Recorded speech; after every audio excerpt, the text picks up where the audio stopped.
Hitung juga, Menteri Keuangan punya moge, Betul. Anda punya? Suami saya membeli itu berapa tuh nilainya? 150 juta waktu itu. Apapun, tapi Anda punya moge. Ada satu. Itu identik dengan kemewahan. Iya pasti. Dan makanya saya bilang sama suami saya boleh beli tapi nggak boleh naik. Kalau misalnya nanti orangnya diganti pun ya, ketika misalnya ternyata sistemnya masih sama, bertatap muka, ada orang masuk ya kan, kemudian suruh bayar segini, bahkan kemudian ada proses nego. Kalau saya lihat di sini, itu yang berbahaya. Harusnya sudah fix dan tidak ada proses nego lagi seperti itu. Dari keluarga yang disorot karena pamer gaya hidup mewah di media sosial, Komisi Pemberantasan Korupsi mengendus jejak dugaan gratifikasi yang diterima Kepala Bea Cukai Makassar Andi Pramono.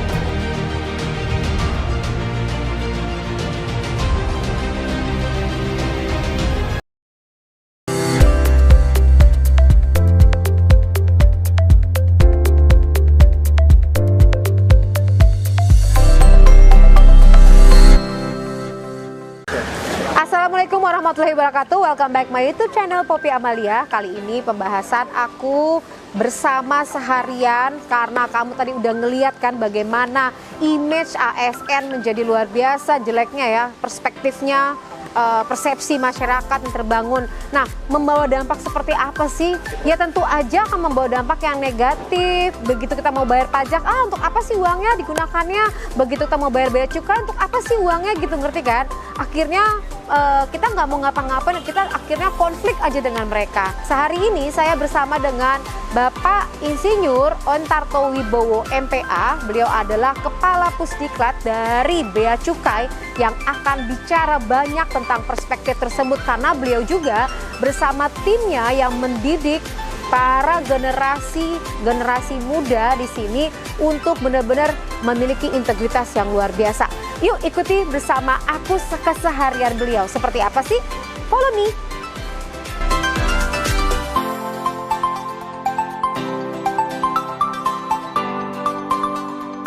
Assalamualaikum. Assalamualaikum warahmatullahi wabarakatuh. Selamat pagi. Luar biasa. Ketemu di sini. Iya, beneran anak. Ini di beliau panggilan sayangnya adalah Pak On, ya kan? Tuh, beliau ini lagi mancing. Bapak lagi mancing apa, Pak? Ini memanfaatkan fasilitas yang ada di Pusdiklat Bea dan Cukai. Oke.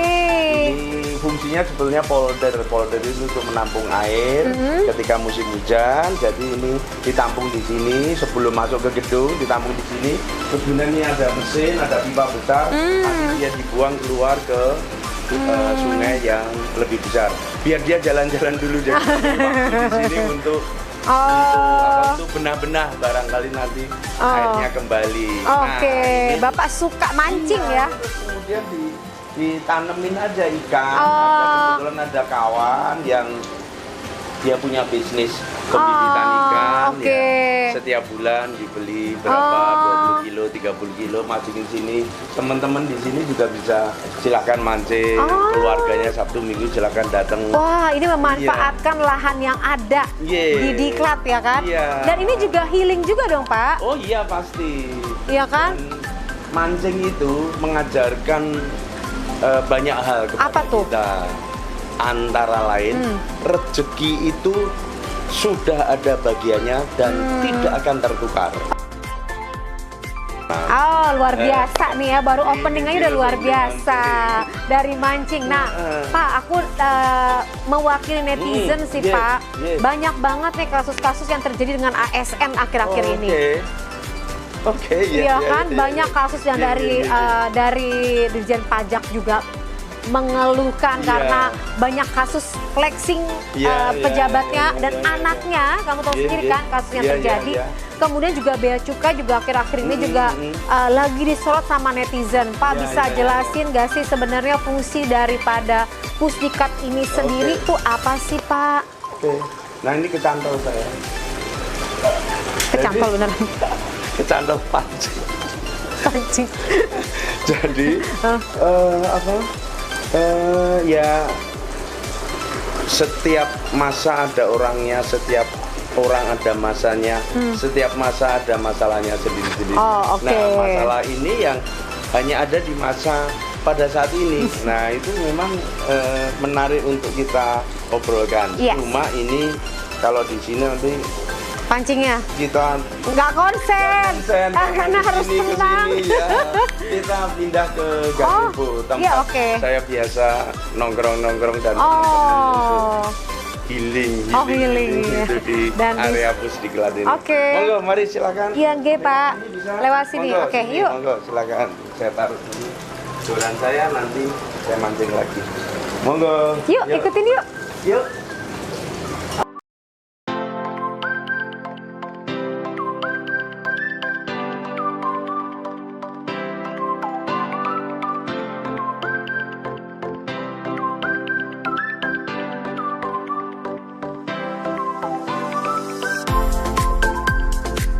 Oke. Ayo monggo, Ya. silakan Bu. Makasih. Nah, ini gazebo yang tadi saya ceritakan. Monggo silakan, kita bisa duduk-duduk di sini. Wah, ini ada keris nih, Pak. Ya, Bapak hobi juga sama keris? iya. Ini apa? Dua dari beberapa koleksi saya. Bapak koleksinya banyak, guys, Ya. bukan dua. Oke, kita sudah ada di gazebo nih, Pak. Ya. Aku pengen semua netizen itu terinformasikan sebenarnya fungsi dan tugas Bea Cukai itu apa sih? Oke, jadi gini Bu Popi, ya, teman-teman sekalian ya. Jadi tugas Bea Cukai itu ada 4. Jadi yang pertama namanya fasilitasi perdagangan, Jadi expediting trade itu. Jadi trade yang mana? Tentunya trade yang melewati batas negara, baik yang impor maupun yang ekspor. Lalu yang kedua namanya industrial assistance, membantu industri yang apa? Yang bahan baku, bahan penolong, mesin-mesin itu ekspor. Nah, dia itu nanti diimpor, dimasukkan ke Indonesia untuk kemudian dipergunakan untuk memproduksi barang yang kemudian seluruhnya atau sebagian diekspor. Jadi seluruhnya diekspor atau sebagian diekspor gitu. Nah, kemudian yang ketiga adalah revenue collection, mengumpulkan dana pembangunan bagi negara dalam bentuk bea masuk, bea keluar, PPN impor, cukai, dan pungutan-pungutan negara lain yang dibebankan atau diamanahkan kepada bea cukai. Kemudian yang keempat adalah, nah ini yang sering masyarakat juga tidak terlalu mengetahui secara utuh. Tugas yang keempat itu adalah community protection, perlindungan bangsa dan negara rakyat Indonesia dari masuk dan keluarnya barang-barang yang dilarang dan dibatasi. Nah, barang-barang yang dilarang itu misalnya apa? Narkoba. Oke. Gitu. Terus kemudian ada aturan barang-barang yang itu diatur oleh kementerian lembaga yang lain, dititipkan kepada bea cukai.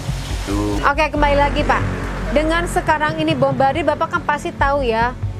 Kita bicara tentang bagaimana Menteri Keuangan sekarang ini lagi gerem, mungkin lebih tepatnya marah gitu kan.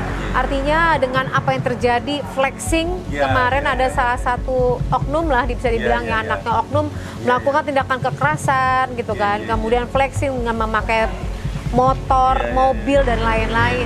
Kemudian juga itu dipajak, di bea cukai juga ada peristiwa dan kejadian, ya kan?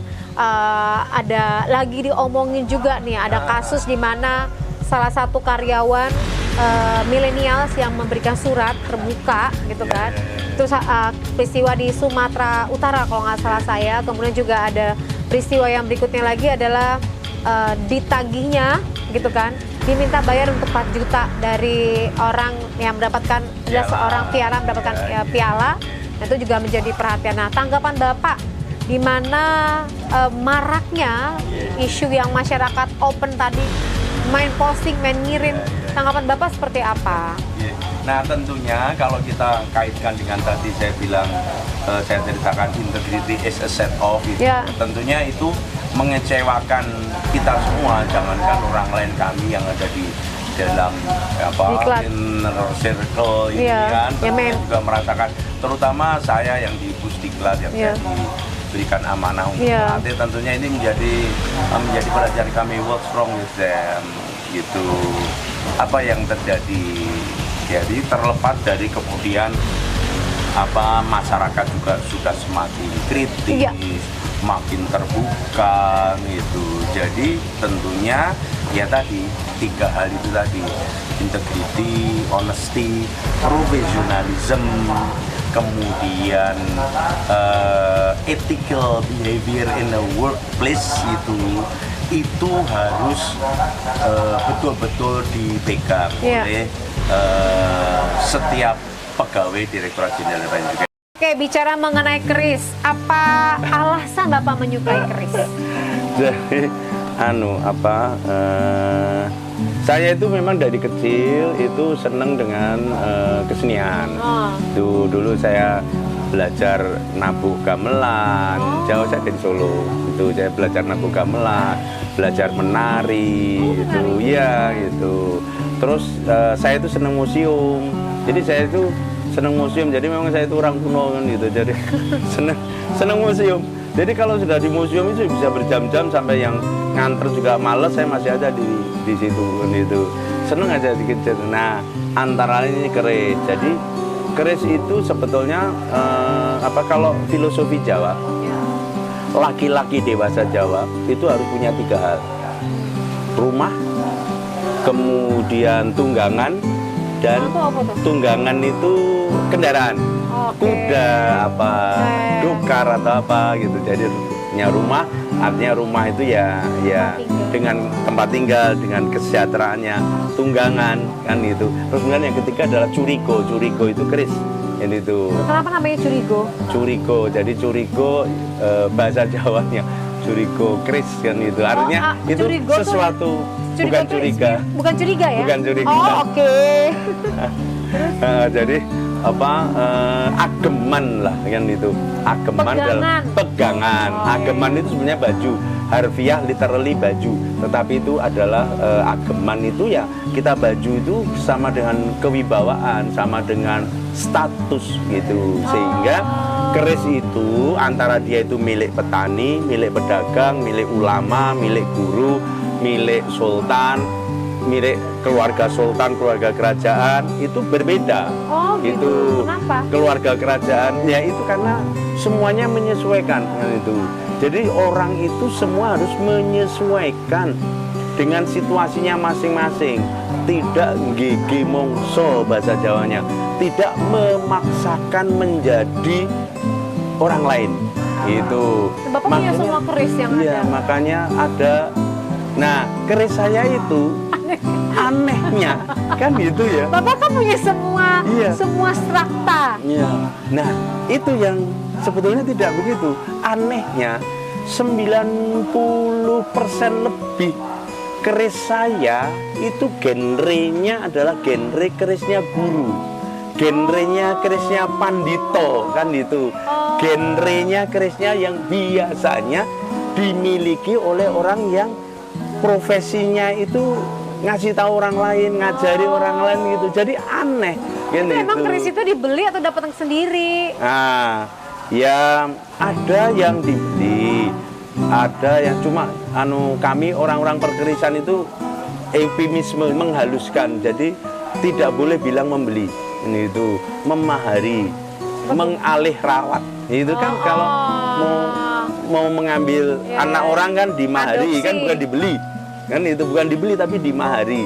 Kan itu alih rawat itu, dan biaya perawatannya dari mertuan ini tak ganti. Oh gitu. Nah, gitu. Jadi Pak Un ini tidak seperti yang kita bayangkan ya. Beliau ini humble gitu kan. Pengetahuannya luas gitu kan. Kemudian humoris, kalau Anda tahu di belakang layar saya ketawa-ketawa aja kalau ketemu sama beliau. Tapi tegas gitu loh.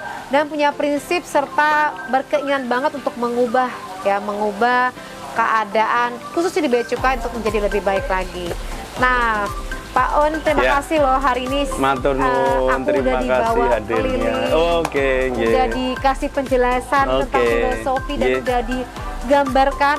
Ya. Semoga Ya. diskusi ini bisa mencerahkan untuk masyarakat Nggih, ya. nggih. Bapak ada yang ingin Ya. disampaikan Oh, ya. Pak, kepada Titip. netizen aku? Iya. Titip Bu Popi, teman-teman sekalian, silakan mampir ke Pusdiklat Bea Cukai di Rawamangun. Kami dekat gedungnya dengan Direktorat Jenderal Bea Cukai. Silakan bisa datang untuk ngobrol-ngobrol tentang isu-isu kepabeanan dan Ya. cukai.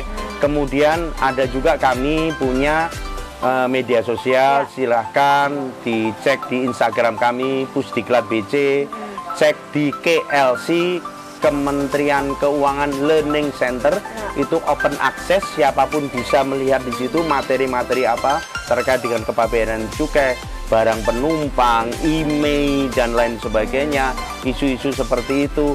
Ingin ekspor gimana caranya, monggo bisa mampir ke kantor kami atau melihat di Instagram kami atau di media sosial kami Nah. lah. Twitter, Instagram, Facebook. Bapak Terus juga ada GC. ini kan, ada apa namanya, ada podcast juga kan? Iya, angkringan Pak Un. Oh. Angkat topik-topik ringan bersama Pak Un gitu. Oke, jadi harap di follow ya. Iya, monggo silakan. Terima kasih Pak, Thank udah you, memberikan terima pencerahan kasih. untuk masyarakat Sasuruhan. Matur nuwun, terima kasih. Silakan nanti bisa lihat-lihat Ya. teman-teman Berlatih yang ya. sedang berlatih. Berlatih. Oke. Oke guys, demikian diskusi aku hari ini bersama Pak On. Moga-moga ini mencerahkan kita. Jadi Amin. nggak salah persepsi lagi terhadap bea cukai dan juga terhadap Kementerian Keuangan, karena banyak banget yang lagi dibenahi. Justru yuk kita sama-sama membantu agar tidak lagi ada persepsi atau image yang negatif. Kalau misalnya ada hal-hal yang perlu dilaporkan juga bisa langsung Iya, dilaporkan. betul. Benar kan? Oke. Untuk dibikin perubahan. Sip. Indonesia lebih baik lagi. Semangat selalu. Wassalamualaikum warahmatullahi wabarakatuh. Bye-bye. Waalaikumsalam warahmatullahi wabarakatuh. Terima kasih.